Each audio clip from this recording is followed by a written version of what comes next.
சரியா கேவலப்பட்டுடுறோம் நம்ம சூரியை பற்றி.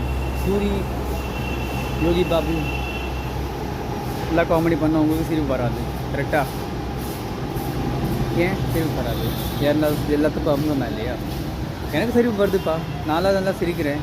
யோகி பாபு சார் வந்தாலே எனக்கு காமெடி தான். சரியா?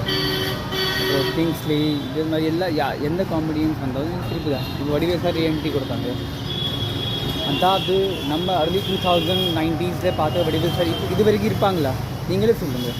நம்ம அப்பா வந்து எங்கள் அப்பா வந்து 90s 2000 early 2000 என்னை வச்சுட்டு சைக்கிள் ஓட்டுவாங்க. என்னையும் அக்காவையும் வச்சுட்டு சைக்கிள் ஓட்டுவாங்க 20-30 கிலோமீட்டர். அதே நான் இப்போது அதே எக்ஸ்பெக்டேஷனை வச்சா தப்பில்லை. ஸோ அதே மாதிரி நம்ம வந்து ஆள் மாறுறதுக்கப்புறம் வயசானதுக்கப்புறம் கொஞ்சம் கொஞ்சம் அது சேஞ்ச் ஆகும். ஸோ அதை நம்ம எக்ஸெப்ட் பண்ணிக்கிடணும்ப்பா. நம்ம எது எடுத்தாலும் நம்ம கண்டுபிடிக்கிறதுலே இருக்கோம். கொஞ்சம் மனுஷத்தனமே காட்டுங்க, கொஞ்சம் இறக்கம் காட்டுங்க. சரியா? யூடியூப்பில் வந்து அடுத்தவங்களை ஹர்ட் பண்ணி வீடியோ பண்ணுறது ரொம்ப ரொம்ப ஈஸி. சரியா? ரொம்ப ஈஸி ஹர்ட் பண்ணி வீடியோ பண்ணுறது. ஆனால் இது சரியில்லை. இது அதாவது நம்ம கலாச்சாரத்துக்கு இது கொஞ்சம் கூட தெரியும். நார்த் இந்தியன்ஸ் பண்ணுறாங்கப்பா, அவங்க யூடியூப்லேயே அசிங்கமாக பேசுகிறாங்க. நீங்களாக பார்த்துருப்பீங்க நிறைய யூடியூப். நான் பேர் எடுக்க விரும்பலை, பெரிய பர்சனலாக விரும்பலை யாருக்கு. பட் நீங்கள் பார்த்தீங்களா, லேட்டஸ்ட்டாக ஒரு கான்ட்ரவர்சி வந்தது, நீங்கள் கேட்டிருப்பீங்க, பார்த்துப்பீங்க. சரியா? ஆனால் நம்ம தமிழ்நாட்டில் இந்த மாதிரி இல்லைப்பா. நம்ம வந்து கமெண்ட்டில் ஆபாசமாக பேசுகிறோம், ஆனால் வீடியோவில் நம்ம ஒரு எத்திக்ஸ் மெயின்டைன் பண்ணிடுவோம் இது வரைக்கும்.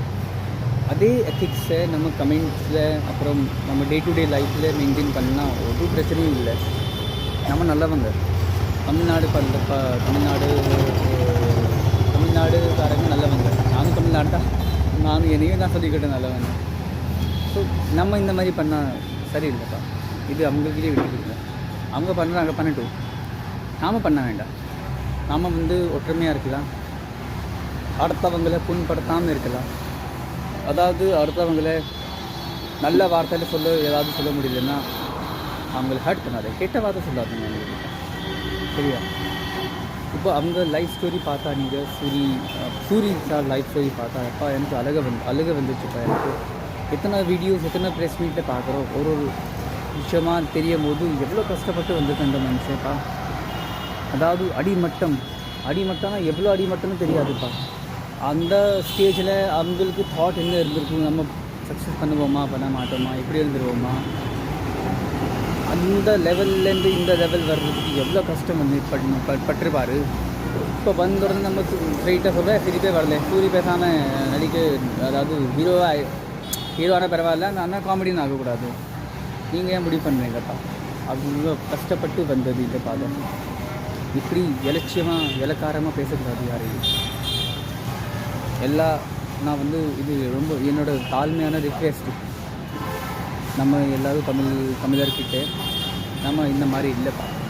ப்ளீஸ், இந்த நார்த் இந்தியன் சாயம் வரக்கூடாது நம்ம கல்ச்சரில். சரியா? எவங்க வந்து நார்த் இந்தியன்காரங்க வந்து ஃபுல்லாக வெஸ்டர்ன் கூட பரவாயில்ல, இப்போ ஃபுல்லாக மாறிட்டாங்க. ரொம்ப அடுத்தவங்களை கேவலப்படுறது, சரியா? அடுத்தவங்களை கம்மியாக மதிப்பிடுறது, சரியா? அடுத்தவங்களுக்கு என்ன கஷ்டம் கொடுக்க முடியுமோ அது எல்லாம் கரெக்டாக பண்ணிடுவாங்க.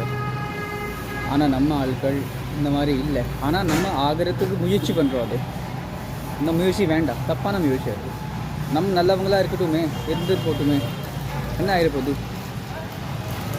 பாருங்கப்பா. ஏதாவது நல்ல இல்லை, அது கஷ்டமாக இருக்குது, மனசு ரொம்ப கஷ்டமாக இருக்குது. எனக்கெல்லாம் சில சமயம் எல்லாம் விட்டுட்டு பேசாமல் சன்னியாசியாக ஆகிடலாம்னு தோணுது எனக்கு.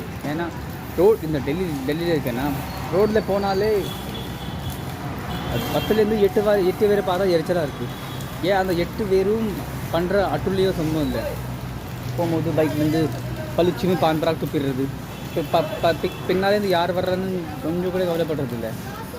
பளிச்சுன்னு துப்பிடுறது, யார் மூஞ்சியில் விழுந்தால் என்ன, அவனுக்கு என்ன, அந்த மாதிரி. அதாவது எங்கேனாலும் ஒன்று அடிச்சிடுறது. அங்கேருந்து லேடிஸ் போகிறாங்கள, பசங்க இருக்காங்களா, ஒன்று அடிச்சிடுறது, வந்தால் அடிச்சிடுறது. நான் கேட்டேன் ஒருத்தன்ட்டேன், ஏப்பா அங்கே தானே வாஷ்ரூம் இருக்குது, அங்கே போய் பண்ணால் என்னப்பா, கண்ட்ரோல் பண்ண முடியலப்பா, முட்டிக்கிட்டு வருது. நான் வந்துட்டு கேட்டேன், நீ வீட்டில் பண்ணுவேன் அந்த மாதிரி? லெட் சப்போஸ் உன்னோட வாஷ்ரூமில் உன் குழந்தை போயிருக்கோ, உன்னோட பசங்க போயிருக்காங்க, பசங்க போயிருக்கு, சரியா? ஸோ நீ கிச்சனில் போய் பண்ணிடுவியா, இல்லைன்னா பெட்ரூமில் பண்ணிடுவியா, இல்லைன்னா ஹாலில் பண்ணிடுவியா? அங்கேயே நீ அடக்க வேலை, அங்கேயே கண்ட்ரோல் பண்ண வேலை. ஆனால் நீ ரோட்டில் வரும்போது ஏன் அந்த கண்ட்ரோல் இருக்க மாட்டேங்குது உங்ககிட்ட? ஏன்னா அலட்சியம், பப்ளிக் ப்ராப்பர்ட்டியில் அலட்சியம் பண்ணுறது, குப்பை போடுறது, அதாவது ஏதாவது திரும்ப பாக்கெட் போடுறது, கிளாஸ் போடுறது, பியர் பாட்டிலு, ஆல்கோஹால் பாட்டிலு, என்னென்ன பண்ணுறாங்க. பிறகு நீங்கள் வந்து நம்ம வந்து கவர்மெண்ட்டை ப்ளேம் பண்ணுறது. நம்ம பார்த்துக்கணும் ஃபஸ்ட்டு. நம்ம காரில் எவ்வளோ அழுக்கு, நம்ம காலரில் எவ்வளோ அழுக்குன்னு பார்த்துக்கணும். அதுக்கப்புறம் மற்றவங்க காலர் பார்க்கணும் எவ்வளோ வெள்ளத்தனமாக இருக்குன்னு. இதுதான் மக்களே. ஏதாவது தப்பாக பேசுனா மன்னிச்சிடுங்க. என் தமிழுக்கு ஃபஸ்ட்டு நான் மன்னிப்பு கேட்டுக்கிடுறேன். நான் பேச வந்த விஷயம் வந்து ரொம்ப சரியான விஷயந்தான் நான் நினைக்கிறேன்.